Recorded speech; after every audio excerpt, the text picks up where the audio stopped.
어머님, 죄송하지만 이번 추석엔 회사 긴급 프로젝트 때문에 못 갈 것 같아요. 전화기 너머로 들려오는 며느리 정민이의 목소리는 미안함보다는 귀찮음이 먼저 묻어났습니다. 저는 올해 70이 된 한복순입니다. 서울 노원구 상계동 재래시장에서 40년 동안 복순이네 반찬 가게를 운영하며 손수 모은 재산으로 상가 건물 한 채와 예금 3억 원을 가지고 있죠. 남편이 10년 전 세상을 떠난 뒤로는 그 건물 2층에서 혼자 살고 있습니다. 명절이면 차례상을 정성스럽게 준비하는 게 제 삶의 전부였는데 며느리는 작년 설날에도 재작년 추석에도 똑같은 핑계를 댔었습니다. 그래, 회사 일이 중요하지. 괜찮아. 수화기를 내려놓는 제 손이 미세하게 떨렸습니다. 하지만 그때였습니다. 뒤에서 손자 민재의 밝은 목소리가 들려왔습니다. 할머니, 우리 이번에 괌 가는데 할머니도 같이 가면 안 돼요? 엄마가 비행기표 5장 예약했대요. 그 순간 전화기 너머가 싸늘하게 얼어붙었습니다. 며느리의 당황한 숨소리가 들렸고 곧바로 아이를 다그치는 목소리가 이어졌습니다. 민재야! 그게 아니라 회사 워크숍이라니까. 할머니, 애들이 착각했어요. 저희 회사에서 가족 동반 워크숍을 가는데 애들이 그걸 여행으로 착각한 거예요. 거짓말이었습니다. 초등학교 6학년짜리 아이가 비행기표 5장이라는 구체적인 숫자까지 말할 리 없었죠. 저는 아무 말 없이 전화를 끊었습니다. 가슴속에서 무언가가 차갑게 식어가는 걸 느꼈습니다. 회사 긴급 프로젝트라는 거짓말 뒤에 숨겨진 진실은 온 가족이 즐길 해외여행이었던 겁니다. 명절에 홀로 남겨질 시어머니 따위는 안중에도 없이 말이죠. 그렇다면 작년 설날의 감기 몸살도 재작년 추석의 출장도 모두 거짓말이었을까요? 이 배신의 끝에서 저는 어떤 선택을 하게 될까요? 그리고 명절 연휴가 끝나고 돌아온 며느리. 가족이 마주하게 될 충격적인 광경은 과연 무엇일까요? 이 이야기가 궁금하시다면 구독과 좋아요 부탁드립니다. 저는 한복순, 올해 70입니다. 서울 노원구 상계동 재래시장에서 40년간 복순이네 반찬 가게를 운영하며 살아왔습니다. 새벽 4시면 일어나 김치를 담그고 밤 9시가 되어야 가게 문을 닫았죠. 손님들 한 분 한 분께 정성껏 반찬을 담아드리며 모은 돈으로 상가 건물 한 채를 샀고 예금으로 3억 원을 모았습니다. 남편이 10년 전 세상을 떠난 뒤로는 그 건물 2층에서 혼자 살고 있죠. 아들 준호는 중견기업 부장으로 잘 나가고 있습니다. 43이 된 아들은 성실한 직장인이지만 아내 말이라면 무조건 따르는 성격이었습니다. 며느리 정민이는 41살로 대기업 마케팅팀 차장이죠. 똑 부러지는 커리어우먼 이미지로 처음 만났을 때는 참 괜찮은 며느리라 생각했습니다. 손주들도 예쁩니다. 초등학교 6학년인 민재는 천진난만하고 3학년인 서윤이는 오빠를 따라다니기 바쁘죠. 두 아이 모두 제가 해주는 음식을 잘 먹었고 명절 때마다 저를 찾아와 웃음을 주었습니다. 적어도 작년까지는 그랬습니다. 하지만 돌이켜보니 며느리의 명절 회피는 이미 패턴이 되어 있었습니다. 재작년 추석에는 갑작스러운 해외 출장이라더니 나중에 손주 민재가 실수로 말해버렸죠. 할머니, 그때 우리 제주도 갔었어요. 엄마가 비밀이라고 했는데 작년 설날에는 독감 몸살로 누워있다고 했습니다. 그런데 며느리 SNS에는 스키장에서 찍은 가족 사진이 올라와 있더군요. 얼굴에 마스크를 쓰고 찍었지만 배경에 리조트 간판이 선명했습니다. 저는 모른 척했습니다. 며느리가 명절을 부담스러워한다는 걸 알았지만 그래도 언젠가는 마음을 열 거라 믿었으니까요. 하지만 이번엔 달랐습니다. 회사 긴급 프로젝트라는 거짓말 뒤에 괌 여행이 숨어 있었고 손주의 입을 통해 그 진실이 드러났습니다. 비행기표 5장이라는 구체적인 숫자까지 말이죠. 며느리는 급하게 둘러댔지만 저는 이미 모든 걸 알아버렸습니다. 전화를 끊고 나서 멍하니 창밖을 바라봤습니다. 재래시장 골목이 보였고 40년간 제가 땀 흘리며 일했던 가게 자리가 눈에 들어왔습니다. 평생을 명절 음식 만들며 살아온 사람이 정작 자기 집, 명절엔 혼자 차례상을 차려야 한다니 참 아이러니했습니다. 그날 밤 저는 결심했습니다. 이번만큼은 당하고만 있지 않겠다고 말입니다. 며느리의 전화를 받은 다음 날부터 저는 조용히 관찰하기 시작했습니다. 아들 집은 제가 사는 상가 건물에서 걸어서 10분 거리에 있었죠. 평소에도 일주일에 두세 번은 들르곤 했는데 이번엔 다른 목적이 있었습니다. 추석 나흘 전 저녁 아들 집 앞을 지나가다가 창문 너머로 불빛이 새어나오는 걸 봤습니다. 거실에서 들려오는 며느리의 목소리가 유난히 크고 들떠 있었죠. 여보, 짐 다 쌌어? 수영복은 챙겼고? 애들 선크림도 꼭 챙겨야 해. 응, 다 챙겼어. 이번엔 진짜 푹 쉬고 와야겠다. 아들의 목소리도 들렸습니다. 평소 어머니한테 효자 노릇하던 그 목소리 맞습니다. 저는 현관 앞에 조용히 서서 귀를 기울였습니다. 엄마, 근데 할머니는 정말 안 오는 거예요? 손녀 서윤이의 목소리였습니다. 그 말에 며느리가 짜증 섞인 대답을 내뱉었습니다. 할머니는 바쁘시대. 그리고 우리끼리 가는 게 더 편하잖아. 할머니 모시고 가면 이것저것 신경 쓸 게 너무 많아. 맞아. 우리끼리 가는 게 속 편해. 아들마저 동조했습니다. 제 아들이 제가 40년 동안 새벽같이 일어나 키운 그 아들이 그런 말을 하다니 가슴이 철렁 내려앉았습니다. 민재야, 너는 할머니한테 절대 말하면 안 된다? 알았지? 네, 엄마. 그런데 할머니 혼자 명절 보내시면 외로우시겠다. 아이고, 우리 아들 착하긴.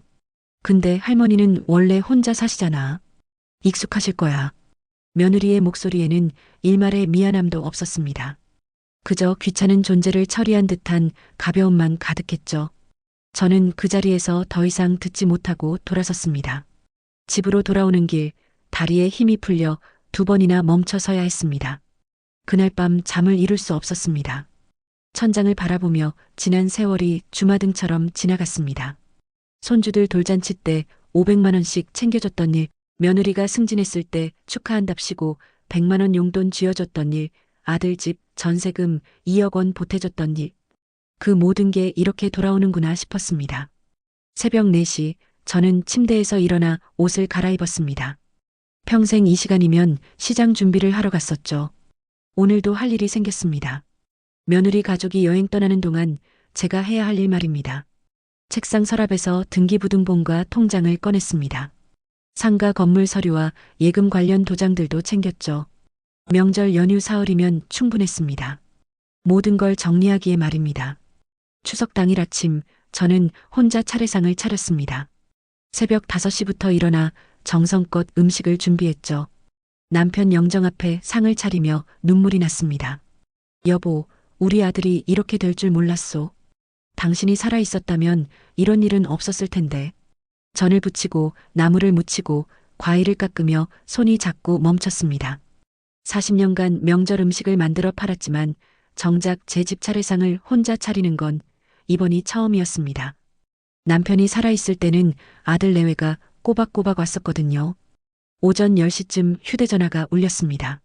아들이었습니다. 어머니, 추석 잘 보내세요.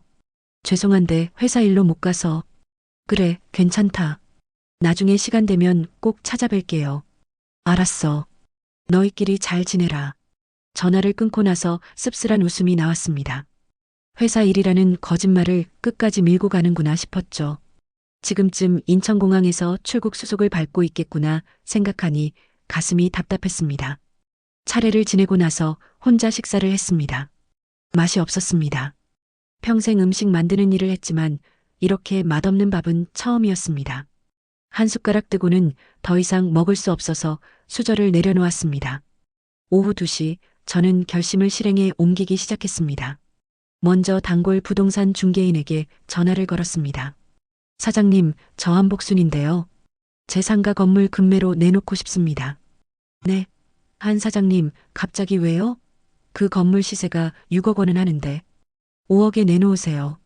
명절 연휴 끝나기 전에 계약 완료해야 합니다. 5억이요? 1억이나 손해인데. 무슨 일 있으세요? 그냥 급한 일이 생겼어요. 빨리 처리해 주세요. 전화를 끊고 나서 은행 앱을 열었습니다. 예금 3억 원이 고스란히 보였습니다. 명절 연휴라 은행은 문을 닫았지만 연휴가 끝나는 즉시 모든 걸 정리할 계획이었습니다. 저녁이 되자 동네 이웃들이 하나둘 찾아왔습니다. 명절인데 혼자 있다는 소식을 들었나 봅니다. 복순 씨, 우리 집에서 같이 저녁 먹어요. 괜찮아요. 전 이미 먹었어요. 아들은 안 왔어요? 회사 일이 있대요. 바쁜가 봐요. 거짓말을 하는 제 입이 쓰라렸습니다. 하지만 이웃들한테까지 창피한 꼴을 보이고 싶지 않았습니다. 모두 돌려보내고 나서 혼자 남았습니다. 밤이 깊어갔습니다. 창밖으로 다른 집들에서 들려오는 웃음소리가 들렸습니다. 온 가족이 모여 명절을 즐기는 소리였죠. 저는 남편 영정 앞에 앉아 조용히 말했습니다. 여보, 미안하오. 당신이 물려준 재산, 이제 다 정리할 겁니다. 우리를 이렇게 대하는 사람들한테 물려줄 순 없소? 추석 연휴 둘째 날 아침, 저는 이른 시간에 일어나 짐을 싸기 시작했습니다. 40년간 모아온 물건들이 참 많았습니다. 남편과 찍은 사진들, 아들 어렸을 때 상장들, 손주들 돌잔치 사진들. 하나하나 들여다보다가 가슴이 먹먹해졌습니다. 하지만 멈출 수 없었습니다. 필요한 것만 추려서 큰 가방 2개에 담았습니다. 옷가지 몇 벌과 중요한 서류들, 그리고 남편 영정 사진. 그게 전부였습니다. 나머지는 다 버리기로 했습니다. 오전 10시쯤 부동산 중개인한테서 전화가 왔습니다. 한 사장님, 벌써 매수자가 나타났어요. 5억에 바로 계약하겠다는 분이 계십니다. 현금 거래 원하신다고요? 네, 현금으로 받겠습니다.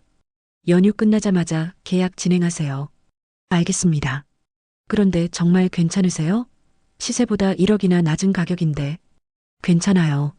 어차피 제게 큰 돈이 필요한 것도 아니고 빨리 처리하는 게 중요합니다. 전화를 끊고 나서 집안을 둘러봤습니다. 10년을 살았던 공간이었지만 이제 미련이 남지 않았습니다. 며느리와 아들이 저를 이렇게 대하는데 이 집에 더 있을 이유가 없었죠. 오후에는 이사짐 센터에 전화를 걸었습니다. 내일 오전에 짐 좀 빼주실 수 있나요? 급한 일이라서요. 명절 연휴인데 추가 요금 내셔야 합니다. 괜찮아요. 얼마든지 드릴게요. 내일 오전 10시까지 와주세요. 모든 준비가 끝나갔습니다. 이제 남은 건 마지막 메시지를 남기는 일뿐이었습니다. 냉장고에 붙일 메모지를 꺼내서 또박또박 글씨를 썼습니다. 명절도 함께 못 보낼 식구들과 재산 나눌 이유 없습니다. 건물은 팔았고 예금은 모두 정리했습니다. 앞으로 연락하지 마세요. 마이너스 어머니. 짧지만 명확한 문장이었습니다. 더 이상 할 말도 없었고 설명할 필요도 느끼지 못했습니다. 그저 제 결심을 전하는 것만으로 충분했죠. 저녁 무렵 제 휴대전화로 손주 민재한테서 영상통화가 왔습니다. 받지 않았습니다. 곧이어 문자가 날아왔습니다. 할머니, 괌바다 너무 예뻐요. 할머니도 같이 오면 좋았을 텐데.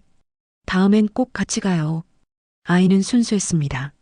엄마의 거짓말을 그대로 믿고 할머니를 그리워하는 마음도 진짜였을 겁니다. 하지만 그 순수함이 오히려 더 아팠습니다. 부모들이 아이들한테까지 거짓말을 가르치고 있었으니까요. 저는 답장을 보내지 않았습니다. 대신 사진첩을 열어서 손주들 사진을 하나하나 들여다봤습니다. 돌잔치 때 떡을 집던 민재, 유치원 졸업식에서 웃던 서윤이. 그 아이들이 이제 저를 다시 볼 일은 없을 겁니다. 밤이 깊어지자 마지막으로 집안을 정리했습니다. 버릴 물건들은 따로 모아두고 가져갈 짐은 현관 앞에 쌓아뒀습니다. 내일이면 이 집을 떠날 겁니다. 영영 돌아오지 않을 곳이죠. 추석 연휴 마지막 날 아침, 이사짐 센터 기사님들이 정확히 10시에 도착했습니다. 명절 연휴임에도 불구하고 약속을 지켜준 게 고마웠습니다. 어머니, 짐이 이게 다예요? 생각보다 적네요. 네, 필요한 것만 챙겼어요. 나머지는 다 버려주세요. 버린다고요? 이 가구들이며 가전제품들 아직 멀쩡한데. 괜찮아요. 다 가져가기 귀찮습니다. 제가 따로 처리 비용 드릴 테니 깔끔하게 치워주세요. 기사님들은 어리둥절한 표정이었지만 제 의사가 확고하다는 걸 알고는 더 이상 묻지 않았습니다. 가방 2개와 몇 개의 박스만 트럭에 실었습니다. 40년 인생이 고작 그 정도로 정리되는구나 싶어 허탈했습니다. 짐을 다 싸고 나서 마지막으로 집안을 돌아봤습니다. 텅 빈 거실이 낯설었습니다. 10년간 살았던 흔적들이 모두 사라지고 아무것도 없는 공간만 남았죠. 냉장고에는 준비해둔 메모지를 자석으로 붙였습니다. 명절도 함께 못 보낼 식구들과 재산 나눌 이유 없습니다. 건물은 팔았고 예금은 모두 정리했습니다. 앞으로 연락하지 마세요. 메모지를 붙이고 나서 잠시 그 앞에 섰습니다. 이게 마지막이라는 생각이 들었습니다. 더 이상 이 가족과 엮일 일도 연락할 일도 없을 거라는 확신이 들었죠. 11시쯤 이사가 완료되었습니다. 저는 기사님들께 약속한 금액보다 더 많은 돈을 건넸습니다. 어머니, 이건 너무 많은데요? 괜찮아요. 명절에 일해주셔서 감사합니다. 맛있는 거 드세요. 기사님들이 떠나고 나서 저는 마지막으로 문을 잠갔습니다. 열쇠는 우편함에 넣어뒀습니다. 새 주인이 올 때까지 보관해두라고 부동산 중개인한테 말해뒀죠. 계단을 내려오면서 뒤를 돌아보지 않았습니다. 미련을 가질 필요가 없었습니다. 이미 마음속에서 이곳과의 인연을 끊었으니까요. 오후에는 은행 앱으로 가능한 일들을 처리했습니다. 정기예금 해지 예약을 걸어두고 연휴가 끝나는 즉시 모든 계좌를 정리하기로 했습니다. 3억 원이라는 돈이 아깝지 않았습니다. 이 돈으로 며느리와 아들이 호강할 바엔 차라리 제가 쓰는 게 나았죠. 저녁이 되자 새로 구한 원룸에 짐을 풀었습니다. 강남구 논현동에 있는 작은 원룸이었습니다. 보증금 1,000만 원에 월세 70만 원짜리였죠. 상가 건물 2층에 살던 제가 이런 작은 공간으로 옮겨온 게 초라하게 느껴질 수도 있었지만 오히려 마음이 편했습니다. 짐을 정리하고 나서 창밖을 바라봤습니다. 낯선 동네였지만 새로운 시작이라 생각하니 나쁘지 않았습니다. 며느리와 아들이 이 주소를 알 리 없었고 앞으로도 알려줄 생각이 없었습니다. 밤이 되자 휴대전화를 꺼냈습니다. 연락처에서 아들과 며느리 번호를 삭제했습니다. 손주들 번호도 지웠습니다. 이제 정말 끝이라는 생각이 들었죠. 전화기를 내려놓고 나서 깊은 한숨을 쉬었습니다. 이제 시작이다. 혼잣말을 하며 침대에 누웠습니다. 내일이면 며느리 가족이 여행해서 돌아올 겁니다. 그들이 마주할 텅 빈 집과 냉장고의 메모지를 상상하니 묘한 기분이 들었습니다. 추석 연휴가 끝난 다음 날 아침, 저는 일찍 일어나 은행으로 향했습니다. 개점 시간에 맞춰 도착해서 모든 예금을 해지했습니다. 3억 원이라는 거금을 현금으로 인출하는 건 아니었고 새로 만든 계좌로 이체했습니다. 아들과 며느리가 절대 알 수 없는 계좌였죠. 고객님, 이렇게 큰 금액을 한꺼번에 옮기시는 특별한 이유라도 있으신가요? 은행 직원이 조심스럽게 물었습니다. 보이스피싱이나 금융사기를 걱정하는 눈빛이었죠. 괜찮아요. 제 돈 제가 관리하는 겁니다. 신분증 확인 한 번만 더 해주시겠어요? 절차를 마치고 나서 은행을 나왔습니다. 이제 제 재산은 완전히 새로운 계좌로 옮겨졌고 누구도 추적할 수 없게 되었습니다. 상가 건물 매매 계약도 오전 중에 완료되었습니다. 5억 원이라는 현금이 제 새 계좌로 입금되었죠. 오후 2시쯤 휴대전화가 미친 듯이 울리기 시작했습니다. 며느리였습니다. 25통이 넘는 부재중 전화가 쌓였지만 저는 받지 않았습니다. 곧이어 문자 메시지가 폭탄처럼 쏟아졌습니다. 어머님, 도대체 어디 계세요? 집에 아무것도 없어요. 어머님, 농담이시죠? 건물을 팔았다는 게 무슨 말씀이세요? 어머님, 전화 좀 받아주세요. 제발요. 문자를 읽으며 씁쓸한 미소가 지어졌습니다. 명절에 저를 속이고 가족끼리만 여행 갔을 때는 이렇게 급하지 않았으면서 재산이 사라지니까 발광을 하는구나 싶었습니다. 아들한테서도 전화가 왔습니다. 이번엔 받았습니다. 어머니, 도대체 무슨 일이세요? 집이 텅 비어 있고 건물을 팔았다는데 사실이에요? 사실이다. 왜요? 갑자기 왜 그러세요? 우리한테 상의도 없이. 상해? 너희는 명절에 해외여행 가면서 나한테 상의했더냐? 아들이 말문이 막혔습니다. 잠시 침묵이 흐르다가 다급한 목소리가 들렸습니다. 그게, 어머니, 죄송해요. 민희가 회사 일이 있어서. 거짓말하지 마라. 너희 괌 갔다 온 거 다 안다. 민재가 실수로 말했잖니. 어머니, 이제 연락하지 마라. 나는 너희 어머니 아니다. 전화를 끊었습니다. 손이 떨렸지만 후회는 없었습니다. 오히려 속이 시원했습니다. 평생 참고 살았던 말들을 드디어 내뱉은 기분이었죠. 저녁 무렵 손주 민재한테서 영상통화가 왔습니다. 이번엔 받았습니다. 화면 속 아이의 얼굴은 눈물 범벅이었습니다. 할머니, 우리 잘못했어요. 엄마가 거짓말하라고 해서. 할머니, 미안해요. 민재야, 너는 잘못이 없다. 하지만 할머니는 이제 너희 곁에 없을 거야. 싫어요. 할머니 어디 계세요? 찾아갈게요. 안 된다. 할머니는 이제 새로운 삶을 살 거란다. 너희도 잘 지내라. 영상통화를 끊었습니다.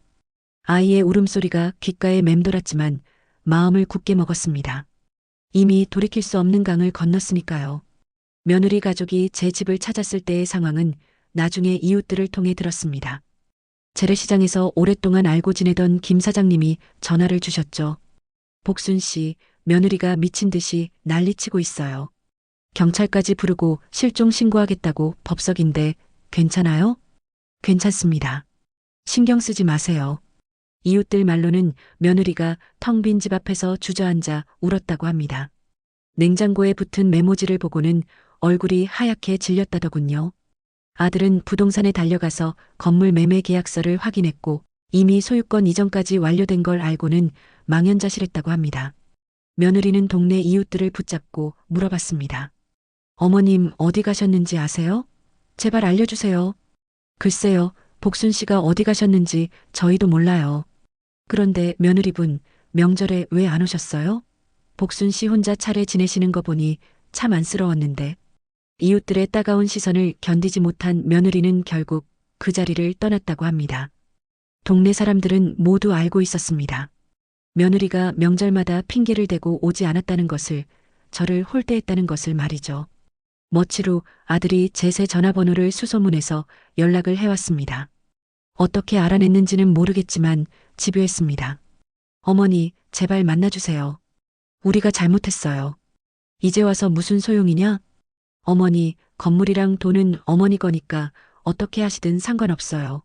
그냥 연락만이라도 하고 지내요. 제발이요. 필요 없다. 너희는 명절도 함께 못 보낼 식구들이잖니.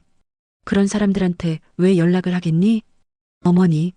그리고 건물 판 돈이랑 예금은 내가 다 쓸 거다. 남은 인생 편하게 살다가 죽으면 그냥 남는 돈은 사회에 기부할 거야. 너희한테 한 푼도 안 줄 거니까 기대하지 마라. 아들이 울먹이는 소리가 들렸지만 저는 전화를 끊었습니다. 이미 정한 마음이었습니다. 8억 원이 넘는 재산을 자식한테 물려주는 대신 제가 쓰다가 나중에 불우이웃이나 장학재단에 기부하기로 결심했죠. 며느리한테서도 문자가 왔습니다. 어머님, 제가 잘못했어요. 다시 기회를 주세요. 앞으로 잘할게요. 명절마다 꼭 찾아뵐게요. 하지만 그 문자를 읽고도 답장하지 않았습니다. 지금 와서 잘하겠다는 말이 무슨 의미가 있겠습니까? 재산이 없어졌으니까 태도를 바꾸는 거겠죠. 손주들도 편지를 보냈습니다. 학교 숙제처럼 삐뚤빼뚤한 글씨로 쓴 편지였습니다. 할머니, 보고 싶어요. 우리가 잘못했어요. 다시 만나주세요. 아이들은 죄가 없었지만 이미 늦었습니다. 부모의 잘못된 교육으로 거짓말하는 법을 배운 아이들이었죠. 앞으로 어떻게 자랄지 걱정되었지만 그건 더 이상 제 몫이 아니었습니다. 새로운 동네에서의 생활은 생각보다 평온했습니다. 논현동 원룸은 작았지만 깨끗했고 주변에 마트와 병원이 가까워서 생활하기 편했습니다. 무엇보다 아무도 저를 아는 사람이 없다는 게 좋았죠.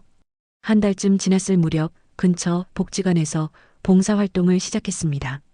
40년간 반찬 가게를 운영한 경력을 살려서 독거노인들께 반찬을 만들어드리는 일이었습니다. 일주일에 3번 새벽같이 일어나 김치를 담그고 나물을 무쳤습니다. 복순 선생님, 오늘도 이렇게 일찍 오셨어요? 복지관 직원이 반갑게 맞아줬습니다. 네, 일찍 일어나는 게 습관이라서요. 어르신들 식사 시간 전에 준비해야죠.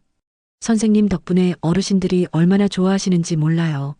집밥 같다고 매일 칭찬하세요. 남의 일을 돕는 게 제 마음도 편하게 해줬습니다. 며느리와 아들 생각이 날 때마다 봉사활동에 더 집중했습니다. 그러다 보니 하루하루가 의미 있게 느껴졌죠. 2달쯤 지났을 때 우연히 옛날 시장 동료를 만났습니다. 40년간 옆가게에서 생선 장사를 하던 최 사장님이었습니다. 복순 씨, 여기서 웬일이에요? 소문 들었어요. 건물 팔고 이사 갔다면서요? 네, 새로 시작하려고요. 며느리가 미친 듯이 찾아다니던데 연락 안 하세요? 안 합니다. 이제 남남이에요. 최 사장님이 안타까운 표정을 지었지만 저는 담담했습니다. 이미 정리된 관계였으니까요. 석 달째 되던 어느 날 손주 민재가 복지관 앞에 나타났습니다. 어떻게 알아냈는지 모르겠지만 아이는 혼자 저를 찾아왔습니다. 할머니, 민재야. 어떻게 여기를? 할머니 SNS 보고 찾았어요. 복지관에서 봉사하신다고 올리신 거 봤어요. 제가 복지관 활동을 SNS에 올린 게 실수였습니다. 아이가 눈물을 흘리며 달려들었습니다. 할머니, 보고 싶었어요. 우리 정말 잘못했어요.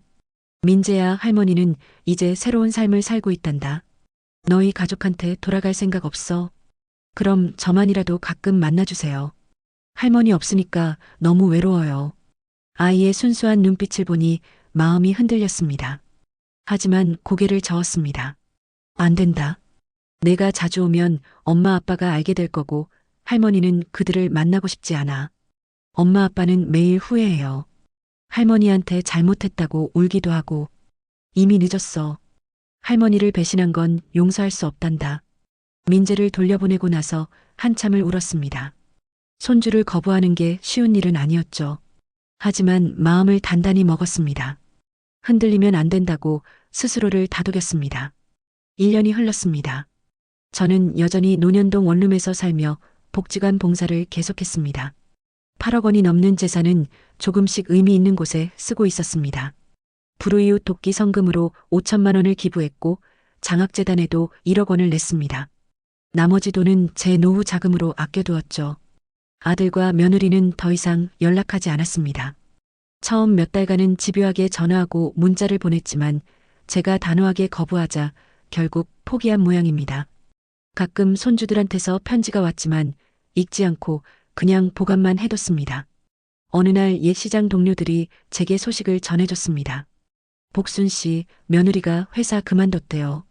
스트레스로 일을 못하겠다면서요.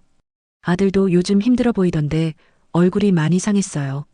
손주들도 학교에서 맨날 멍하니 있대요. 할머니 생각에. 하지만 저는 담담했습니다. 그들이 겪는 고통은 스스로 자초한 일이었으니까요. 명절에 거짓말하고 가족끼리만 여행 갔을 때 혼자 남겨질 시어머니 생각은 하지 않았잖아요. 어느 따뜻한 봄날 복지관에서 독거노인 분들과 함께 나들이를 갔습니다. 한강공원에서 도시락을 먹으며 꽃구경을 했죠. 옆에 계시던 할머니 한 분이 제게 말씀하셨습니다. 복순 씨는 자식이 없으신가 봐요? 명절 때도 혼자 계시고. 있긴 한데 연락 안 하고 삽니다. 아이고, 무슨 사연이라도 있으세요? 저를 배신해서 인연을 끊었습니다. 이제는 홀가분해요. 그 말을 하고 나니 정말로 홀가분했습니다. 더 이상 명절 때마다 며느리 눈치를 볼 필요도 없고 손주들 용돈 걱정할 필요도 없었죠. 제 인생을 제가 선택해서 사는 게 이렇게 자유로운 일인지 처음 알았습니다. 저녁 무렵 원룸으로 돌아와서 창밖을 바라봤습니다. 낯선 동네였지만 이제는 익숙해졌습니다. 이곳이 제 새로운 보금자리였죠. 냉장고에는 제가 직접 만든 반찬들이 가득했고 작은 식탁에서 혼자 저녁을 먹었습니다. 이제 정말 끝이구나. 혼잣말을 하며 밥을 먹었습니다. 40년간 가족을 위해 살았던 삶이 이렇게 마무리되는구나 싶었습니다. 하지만 후회는 없었습니다. 저를 배신한 사람들에게 재산을 물려주느니 이렇게 제가 쓰다가 사회에 환원하는 게 훨씬 나았으니까요. 밤이 되자 침대에 누워 천장을 바라봤습니다. 내일은 또 새벽 5시에 일어나 복지관에 가서 어르신들 아침 식사를 준비할 겁니다. 평생 음식 만드는 일을 했던 사람답게 남은 인생도 그렇게 살아갈 겁니다. 다만 이제는 가족이 아닌 진정으로 필요한 사람들을 위해서 말이죠. 창밖으로 달빛이 들어왔습니다. 고요하고 평화로운 밤이었습니다. 며느리와 아들이 어떻게 지내는지, 손주들이 잘 자라고 있는지 궁금하지 않다면 거짓말이겠지만 그래도 돌아갈 생각은 없었습니다. 명절도 함께 못 보낼 식구들과 나눌 재산은 없습니다. 그게 제 마지막 선택이었고 지금도 변함없는 마음입니다. 소중한 댓글과 구독, 좋아요 부탁드립니다. 여러분의 관심이 큰 힘이 됩니다.